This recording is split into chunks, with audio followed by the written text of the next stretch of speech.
There's a monster in my closet, all the clothes in my wardrobe, 1,000 different stories of the lives that were bought, stole, made to toil away, with no guarantee of pay, in conditions nothing like what the advertisers say. These products are the product of such innocent victims, a system that relies on children locked away stitching, business model that depends on using children at borders, pay them pennies, keep it quiet, keep fulfilling those orders. This shit should not exist in this century. You think a brand name boo-hoo would have more empathy? A €5 dress, stop and think before you buy it. Did that worker see a cent? This whole thing is so misguided. Never went away, we just got better at hiding it. Distracted from the truth, we've got no interest in finding it. 1,000,000 miles away, but more connected than ever. Far from child's play, there's blood, tears and sweat in their sweater.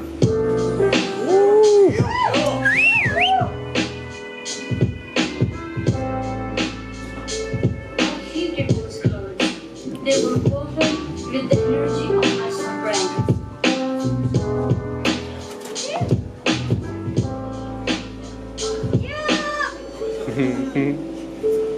A cyclic system which depends on the denial of rights. Innocent victims who are sentenced without trial for life. Yeah, we look the other way, too scared of facing the truth. A little kid in a sweatshop had to lace up your shoes. Trickle down economics, that's nothing but bullshit. Would you feel the same way if it happened to your kid? Inequality, it's hard to contemplate how. It's like the Hunger Games, but we live in the capital now. We see no evil, hear no evil. Yeah, you block out the screens. Without slaves, fast fashion falls apart at the seams. Can't say tests were passed, there's no questions asked. Profit first, workers' best interest is last. If you made who made your clothes, or would you say to them though? You couldn't wear the same dress 2 days in a row. Nasreen, I'm sorry, every time we bought an item you made contributed to a system that's sustained by slaves.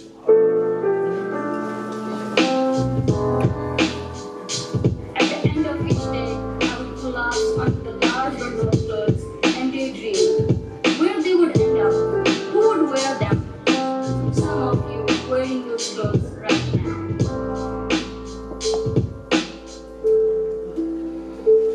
You dress yourself in her clothes, so put yourself in her shoes. It's not like nobody knows, we just ignore the abuse. Another scandal unveiled, but we see nobody jailed. The brand undoubtedly claim their suppliers to blame. It's like the cycle repeats and we just roll with the tide. Unlikely ever to cease as long as revenues rise. Say it's hard to compete and even harder to fix, but that's no reason to treat another human like this. And it's not just overseas, we see atrocious treatments in Ireland unseen, like in open secret. Car washes, housemaids, fishing trawlers at sea, massage parlours, prostitution, nail bars on the street. Last decade in this country we found hundreds of victims, but failed to see even just one person convicted. The worst in Western Europe, we've done little to make right. A free country, slave labour hidden in plain sight.